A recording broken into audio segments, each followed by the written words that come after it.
Quando a coluna do jornalista Anselmo Góes trouxe a informação, no dia 1º de fevereiro, de que o Maracanã poderia passar a ter um novo nome, muito se discutiu a respeito da possibilidade dessa mudança e o que ela representaria tanto para a história do esporte quanto para a própria história do Rio de Janeiro. Conhecido pela maioria dos torcedores como Maracanã, o estádio Mário Filho carrega o nome de uma das principais figuras que, no decorrer do século XX, contribuiu de maneira geral para o desenvolvimento do esporte nacional.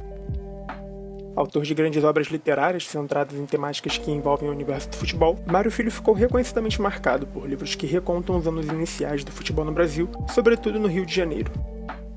Mas, para além do autor que encontrou no futebol uma fonte inesgotável de grandes histórias, Mário Filho teve um papel fundamental para a construção do estádio que hoje carrega o seu nome.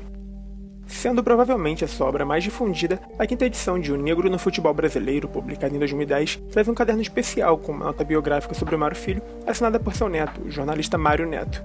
Numa tentativa de condensar uma vida repleta de realizações, Mário Neto assinala que seu avô nasceu em 1908 no Recife e se mudou para o Rio de Janeiro quando era criança, em 1916. Passou por jornais de destaque como A Crítica e Amanhã, até que em 31 foi convidado por Roberto Marinho para chefiar a parte de esporte do jornal O Globo. Em 1936, Mário Filho comprou o Jornal dos Esportes e foi através dele que estabeleceu suas maiores criações, como os Jogos da Primavera, os Jogos Infantis, o Torneio Rio-São Paulo e a própria mística do Fla-Flu. Contudo, mais importante do que isso, deve-se ressaltar que foi pelo Jornal dos Esportes que Mário Filho iniciou uma campanha pública para a construção de um estádio no Rio de Janeiro para a Copa do Mundo.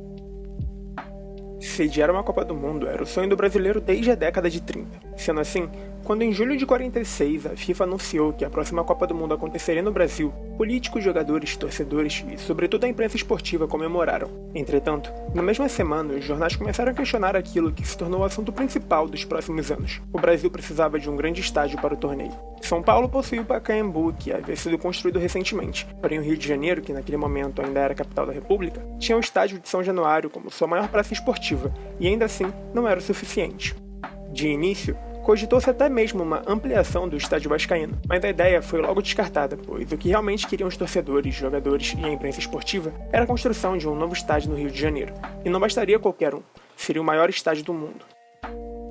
Porém, esse movimento em torno da construção da nova praça esportiva carioca logo se tornou um conflito. Mário Filho, através do Jornal dos Esportes, iniciou uma campanha em que defendia a construção do estádio na área do antigo Derby Clube, pois, além de ser um terreno fácil de ser negociado pela prefeitura, era também uma região central para os torcedores. De acordo com o jornalista, pensou-se no torcedor desde que sai de casa para o estádio, seja morador da Zona Norte ou Zona Sul, dos bairros ou dos subúrbios. O trem vai parar, por assim dizer, na porta do estádio, e o estádio estará cercado de avenidas de 40 metros ligadas à Zona Sul e à Zona Norte. Entretanto, o projeto para a construção passaria primeiro pela Assembleia Legislativa do Rio de Janeiro, antes de ser aprovado pelo prefeito Mendes de Moraes.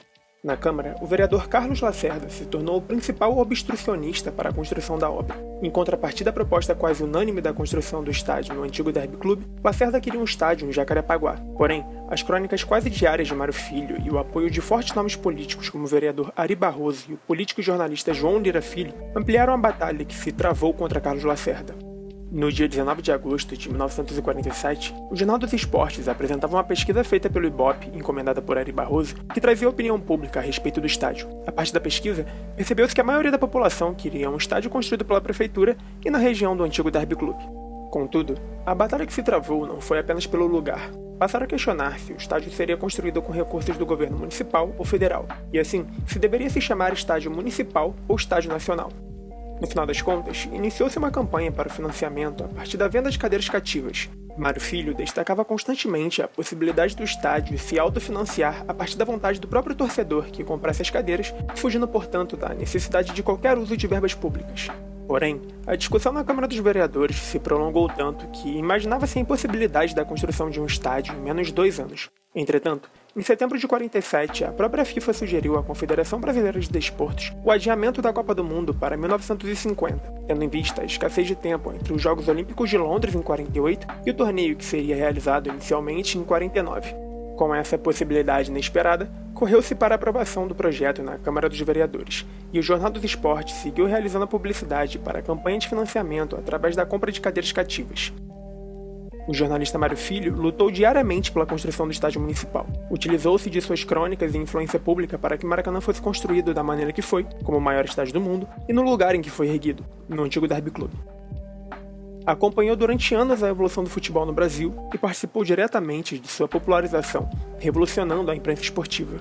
Pouco antes de morrer, Mário Filho publicou, em 1964, a segunda edição de O Negro no Futebol Brasileiro. Revisitando a edição original de 1947 e acrescentando 2 novos capítulos, o autor não deixou de destacar a importância de Pelé para o futebol nacional, principalmente devido à conquista do bicampeonato mundial.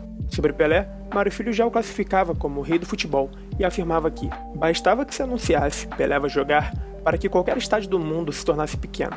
Contudo, o Maracanã foi provavelmente o único estádio que nunca ficou pequeno aos pés de Pelé, mas talvez tenha se tornado pequeno frente a Mário Filho. Por isso, quando o jornalista morreu em setembro de 1966, não se demorou 2 semanas para que a Assembleia Legislativa do Rio de Janeiro aprovasse o projeto do deputado Jamil Haddad, que mudava o nome de Estádio Municipal para Estádio Jornalista Mário Filho.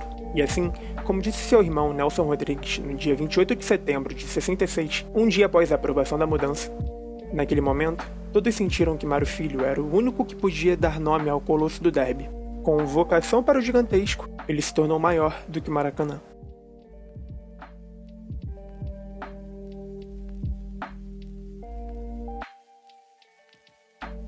Meu nome é Vitor e esse é o primeiro vídeo do projeto Esboço de Campo. Aqui procuramos trazer um pouco da história do futebol para além das 4 linhas. Se você gostou do vídeo e quer mais conteúdo desse tipo, curte, comenta, compartilha e se inscreve no canal.